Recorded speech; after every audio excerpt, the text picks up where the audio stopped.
धारे, मैं उसका शुक्र मनाऊं, मैं उसका शुक्र मनाऊं, मैं उसका शुक्र मनाऊं।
संपूर्ण ग्राम विकास कैसे किया जाए उसके ऊपर पूरा कार्य कर रहे हैं।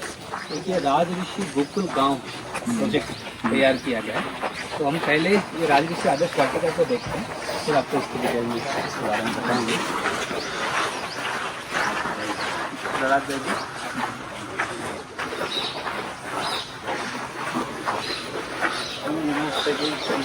को इसका लक्ष्य उद्देश्य बताते हैं, क्योंकि छोटी सी जगह में कैसा मॉडल क्यों तैयार किया गया है, इसका लक्ष्य उद्देश्य क्या है। तो इसका यही लक्ष्य उद्देश्य है कि आज हमारा भारत जो है कृषि प्रधान देश है। भारत को पुनः हम आत्मनिर्भर बनाना चाहते हैं, विश्व गुरु बनाना चाहते हैं। तो ये विश्व पिता, विश्व परम शिक्षक परमात्मा का जो दी गई राजयोग शिक्षा है, उसको समावेश हम खेती में किसान करता है। एक वो चरित्रवान किसान जब खेती करता है, उत्तम खेती, और उस उत्तम खेती का नाम है शाश्वत योगी खेती, जो प्राकृतिक भारतीय संस्कृति आधारित है, गो आधारित है कंप्लीट। तो उससे ही हमारा भारत पुनः आत्मनिर्भर बनेगा। जब खेत बरसात का पानी खेत में रहेगा, गांव का युवा गांव में रहेगा, और कुटीर उद्योग जब हमारे वो अपार होंगे तभी भारत खुशहाल होगा। तो यही लक्ष्य रखते हुए ध्यान से ये क्या है शाश्वत योगी खेती, उसका कंसेप्ट इस चित्र में है, आध्यात्मिक चित्र में समाया हुआ है। श्री कृष्ण जी को कर्म योगी बताया गया है, वो भी शाश्वत से एक पराभौतिक शक्ति, परा ऊर्जा जिसको हम परमात्मा कहते हैं, जो सर्वशक्तिवान है, उसकी याद में रहकर उससे संबंध स्थापित करके मन बुद्धि का, जब हम किसान खेती करते हैं गो आधारित शुभ श्रेष्ठ संकल्प वासुदेवाय कुटुंबकम भावनाओं को रखते हुए, तो जो वो आहार तैयार होता है वो सात्विक, पौष्टिक और शुद्ध होता है, जिससे संपूर्ण स्वास्थ्य की प्राप्ति होती है, अर्थात मन भी उसका निर्मल हो जाता है, संबंधों में मधुरता आती है, व्यवहार में कुशलता, कर्मों में श्रेष्ठता आती है। तो वो आहार का इतना हमारे जीवन में महत्व है। लेकिन वो योग युक्त मन, शुद्ध मन से किया गया किसान जब खेत में उगाता है तो प्रसाद बन जाता है। और प्रसादकार भोजन का महत्व तुम जानते हैं, भोजन अलग है, प्रसाद अलग है। तो यहाँ स्वास्थ्य की प्राप्ति होगी।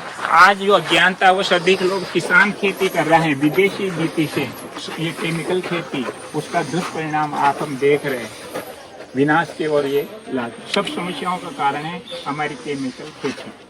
तो आज उसकी भेंट में हम कैसे शाश्वत योगी खेती करें और कैसे एक छोटा सा किसान भी कम जमीन से अपना आत्मनिर्भर वो बन सकता है। इधर हमने दिखाया नर्सरी उद्योग, तो वो कैसे अपना खुद का बीज खुद तैयार करे और प्राचीन हमारे जो देशी बीज है उन्हीं को खुद तैयार करके आगे समय भी बचाएं और फसल को भी बढ़ाएं। यहाँ हमने एक खेती की है कि किसान कैसे ट्रैक्टर मुक्त खेती कर सकता है, बाजार मुक्त खेती कर सकता है। तो उसमें यहाँ बेड हमने बनाए हैं और इसमें कैसे 5 चीज़ें वो एक ही स्थान से ले सकता है। जैसे नीचे कंद वाली अरबी है, हल्दी है, बीच में ऊपर स्पर्श पर जैसे धनिया, पालक, मेथी है, और फिर मध्य में जैसे टमाटर है, बैंगन है, और फिर ऊपर में छत में जैसे बेल वाली है, कुंदरू है, लौकी है, तुरई है, और फिर 15 फीट के फासले पर देशी पपीता। माना एक ही लागत, एक ही परिश्रम और एक ही पानी से वो कम से कम जमीन में, तो वो स्वतः ही आत्मनिर्भर है। सबसे बड़ी बात 3 महीने बाद उनको निरंतर पैसा मिलेगा। फिर हमने खेत के चारों तरफ बाउंड्री दी है सूक्ष्म पर्यावरण को बढ़ावा देने के लिए। अब यहाँ हमने 511 पौधे इस 1 एकड़ में चारों तरफ दिए हैं, 14 वैरायटी के। और वो कैसे 3 साल बाद जो है एक जंगल बन जाएगा और किसान को कुछ नहीं करना पड़ेगा और उसके नियमित ऋतुफल मिलते रहेंगे। तो इस तरह से हमने अलग अलग, और इसका सबसे बड़ी बात कि आज मौसम परिवर्तन का प्रभाव, अधिक ठंड में भी फसलें होंगी और चारों तरफ का वातावरण फसलों के अनुकूल रहेगा। तो ऐसा ये एक दिया है। और इसमें सबसे बड़ी बात भूमिका गाय की है, देशी गाय की और योग की। तो यहाँ हमारा शाश्वत योगी खेती में हम यहाँ क्या करते हैं, ये मौन में रहकर शक्तिशाली योग के परिकंपन फैलाते हैं, जो एक इंटरनल खाद का काम करता है। आप जितनी भी हरियाली देख रहे हैं ये केमिकल वाली नहीं है, लेकिन ये योग युक्त है, वो आधारित है। बीज के लिए रखी है वैसे। हाँ, इसी का हम बीज बनाएंगे, बाजार से दोबारा नहीं लाएंगे। इसमें किसान क्या कर सकता है, औषधि फसलों की भी खेती वो कर सकता है, जिसका मार्केट अधिक भाव मिलता है, कम लागत में उसको अधिक मुनाफा होता है। तो औषधि फसल का भी हमने रखा है। तो इसमें कीटनाशक वगैरह की जरूरत नहीं पड़ती। प्राकृतिक हम बनाते हैं, वो जैसे 10 पॉइंट अर्क हैं जिसको हम खरपतवार कहते हैं, उन्हीं का अर्क बनाते हैं और फिर उसका स्प्रे करते हैं। हमारी किताब है, आपको देंगे। एक शेड होता है हमारा, 4 किताब बाद में ले आना है, और रखेंगे ना, उसमें सब चीजें लिखी हुई है। वो तो दे रखे हैं, वो नहीं वैसा, ये छोटी खेती के, ये खेती की स्पेशल बनाई है वैसा। एक फ्लावर उद्योग, किसान को आज अगर फ्लावर की खेती करे अपने छोटे हिस्से में तो नियमित उसको पैसा मिलेगा, क्योंकि डिमांड इसकी बहुत है। शादी है, विवाह और उसमें फंक्शन है, कई त्योहार है, तो वो अगर इसको समझे, ये देशी है। ये नाम क्या है इसका? ये गोल लौकी लेकिन देशी में स्वादिष्ट आए हैं अधिकारी, उनसे फिर आपकी बाद में बात करूँगा की छत पर हम कैसे ग्रो कर सकते हैं अपने यौगिक खेती में सब्जियाँ। तो आज क्या कर रहे हैं, शहर वाला भी बाजार जाता है, मंडी में पैसा देता है, फिर हॉस्पिटल जाता है। तो वो हॉस्पिटल में जाए खुद का प्लांट खुद छत पर करें। फिर हम यहाँ इधर क्या करते हैं, तरल खाद के साथ में गोमृत के साथ में तरल खाद जो हम बनाते हैं, उसके अलावा हम कंपोस्ट करके खाद डालते हैं, देसी गाय गोबर। तो इसको कंपोस्ट करने के लिए हम गोबर गेस्ट आए उनको अटेंड कर रहा हूँ अभी। हम बना देते हैं, फिर अच्छा नहीं कर देते। वो सारे वालों को भी उधर नाश्ता करने उधर ही आए।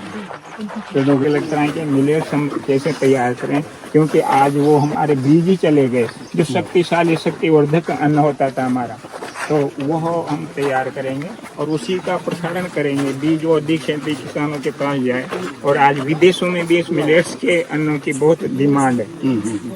दूसरा, हम दलहन तिलहन का भी हम मॉडल बनाएंगे, जैसे दलहन और तिलहन का मिश्रित करें अन्न खाद्यान्न उद्योग। और फिर सबसे बड़ी बात, आज पानी की समस्या, वहाँ बाहर बह कर नहीं जाता, तो खेत का पानी बरसात का खेत में। इसी तरह युवा,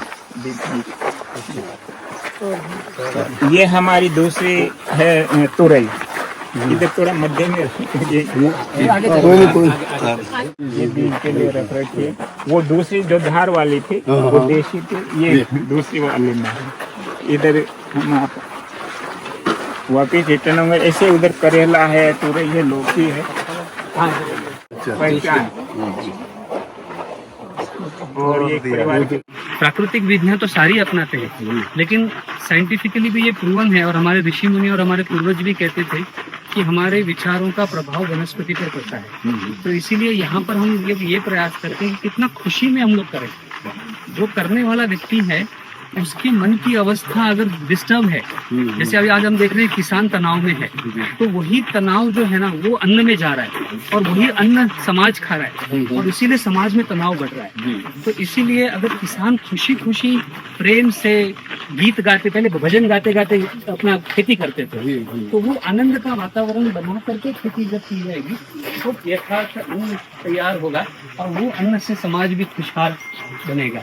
तो इसमें वैसा विजन ऐसा बनाया है कि क्योंकि खेती ही किसी भी गांव, संपूर्ण ग्राम विकास को अगर हम लेते हैं तो खेती ही उसका मूल आधार है। तो यहाँ पर हमने ये राजऋषि गोकुल गांव प्रकल्प को एक इस गांव की जो सबसे गंदी जगह होती है उसको गांव की सबसे अच्छी जगह बनाने का प्रयास करते हैं।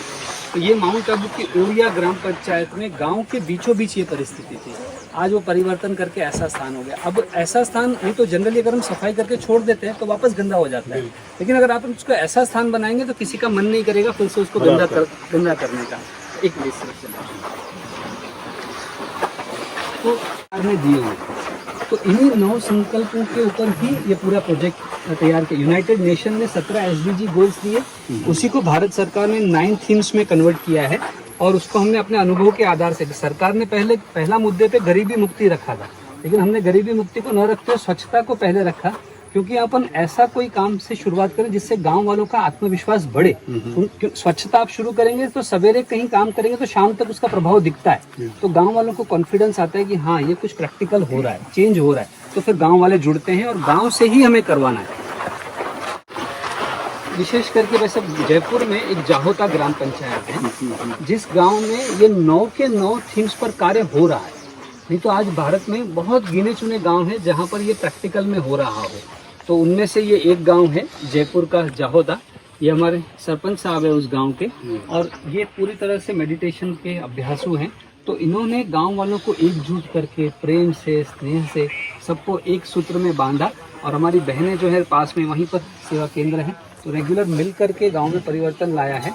अभी इस गांव को पानी बचा मॉडल गांव तैयार किया है कि जहां पर संपन्नता भी है। अभी आज हमारे गांव टूटे फूटे हो रहे हैं तो लोग गांव छोड़ करके शहरों में जा रहे हैं। अगर हमारे गांव में बेसिक व्यवस्था होगी तो गांव में संपन्नता भी हो और चरित्र भी हो। तो इसीलिए राज ऋषि माना रहने वाले राजा की तरह संपन्न भी हो और ऋषि की तरह आदर्शवान और चरित्रवान भी हो। तो ऐसे गांव का, गोकुल गांव का ये संकल्प है। तो इसमें सारे ही कंपोनेंट इसके अंदर डाले गए हैं जो एक आदर्श गांव में होने चाहिए और जिसके कारण से लोग गांव छोड़ करके शहर में नहीं जाएंगे। उनकी जो बेसिक आवश्यकताएं हैं, उनकी जो रोजगारी की व्यवस्थाएं, वो सब इस गांव के अंदर हो, ऐसा पूरा एक मॉडल गांव के लिए। ये पीछे आप देख रहे हैं ड्रैगन, इधर चलेंगे, ऊपर से आपको पूरा व्यू दिखेगा। ये पहले के ज़माने में गांव में किसान मचान बना के रखता था। तो उस मचान के हैं यहाँ पे महाराज जी। ये ड्रैगन फ्रूट वो लाल कलर का आप देख रहे हैं फल आया पीछे वहाँ पे सामने आया हुआ है। तो ड्रैगन फ्रूट की भी बहुत अच्छी खेती हो रही है और पपीता उसके साथ मिश्रित किया हुआ है। और पपीता के बीच में आप देख रहे हैं एक लाइन खाली है, तो उसमें सब्जियां लेते हैं। तो इसमें किसान अगर अच्छी तरीके से करे तो 3 से 4 साल के बाद में किसान को आराम से 4 से 5 लाख रुपया की इनकम जो है प्रति एकड़ हो सकती है। ऐसे ऐसे मॉडल्स तैयार कर रहे हैं कि किसान का विश्वास बढ़े।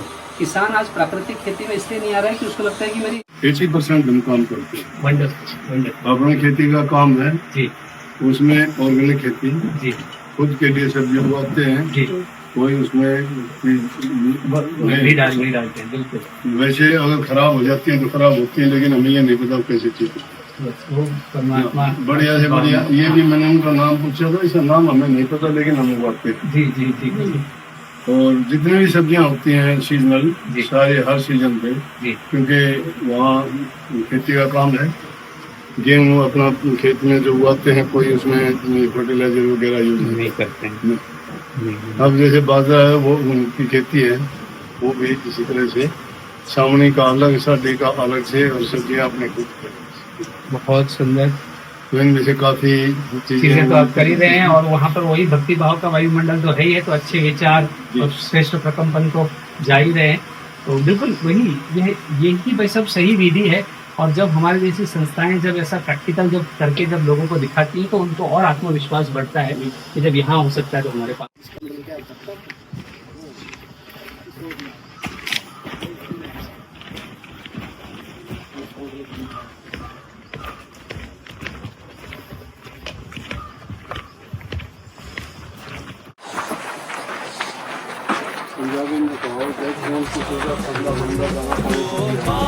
प्रेम का लारे मैं तोड़ तोड़ फल खाऊं, मोहे गुरु मिले अति प्यारे मैं नित नित शीस झुकाऊं।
चाहूं, मोहे गुरु मिले अति प्यारे।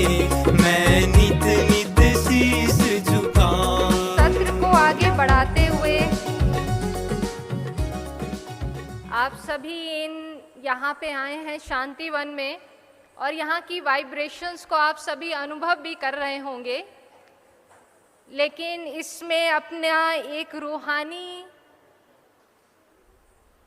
खुशबू फैलाने के लिए आज हमारे बीच में आए हैं आदरणीय परम संत हुजूर कंवर साहब जी महाराज। परम संत हुजूर कंवर साहब जी महाराज हरियाणा प्रांत के जिला भिवानी के दिनोद गांव में प्रतिष्ठित राधा स्वामी सत्संग आश्रम के हाजिर मौज हैं, और आपके मार्गदर्शन में राधा स्वामी सत्संग ने 12 शाखाओं से 60 शाखाओं तक विस्तार पाया है, और खासकर विदेशों में कनाडा, अमेरिका और लंदन में भी आपके आध्यात्मिक केंद्र हैं। मांसाहार त्याग, जल संरक्षण, पर्यावरण संरक्षण जैसी सामाजिक कई कार्य आप करते रहते हैं। तो आदरणीय परम संत हुजूर कंवर साहब जी महाराज हमारे बीच में हैं। हम आपसे आपके आध्यात्मिक ज्ञान को सुनना चाहेंगे।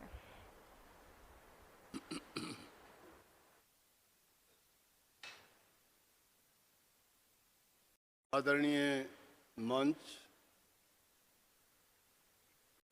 श्रोतागण, हम हरियाणा से आते हैं, राधा स्वामी मत के अनुयायी हैं, और ये कोई अलग मत नहीं है। संत मत में जितने भी पंथ, मजहब, धर्म आते हैं, ये भी उन्हीं की तरह से इंसान को बुराइयों से बचा के अच्छे गुणों को अपनाते हुए प्रभु की भक्ति के मार्ग पर ले जाने का एक सुगम रास्ता है। खाली हो जाएंगे अंतर से, सिर्फ एक ही चीज रह जाएगी, और वो चीज प्रकाश में बदल जाएगी। और वो कब स्थापित होगी? जब मन पवित्र होगा, विचार शुद्ध होंगे, कर्म हमारे अच्छे होंगे, और ये तीनों चीज जब अच्छी होंगी तो अपने आप ही हमारा शांत, हमारे चेहरे की आभा, जैसे कि हम सबसे पहले जो सिंगल साहब ने बताई थी बातें, उन्होंने कहा था कि आभा, ओरा जिसको बोलते हैं, उसको चेहरे से ही झलकती है, वही शांति दे देता है। तो दर्शन में बड़ी ताकत होती है। एक इंसान के दर्शन करते हो शांति मिलती है, दुष्ट आदमी के दर्शन करते हो आदमी के विचार बदल जाते हैं। तो महापुरुषों के संग में जाके उनके दर्शन करो, उनके विचार सुनो, उनसे आशीर्वाद लो, और दुआ करो कि वो आपके भी विचारों को शुद्ध और पवित्र बनाएं, और मालिक आप सबको भक्ति करने की शक्ति दे, जिससे तुम्हारा जीवन पवित्र हो। सबको बहुत बहुत आशीर्वाद, दुआ, मालिक आपको शांति दे, प्रभु की भक्ति में लगाए, बुरे ख्यालात और दूसरी बातों को त्याग के अपने सद्गुणों का संचार आपके हृदय में हो, और आपका जीवन पवित्र हो, और दूसरे लोगों के लिए आप एक मिसाल बने। बहुत बहुत धन्यवाद। राधा ओम शांति शांति। अति प्यारे मैं नित नित शीस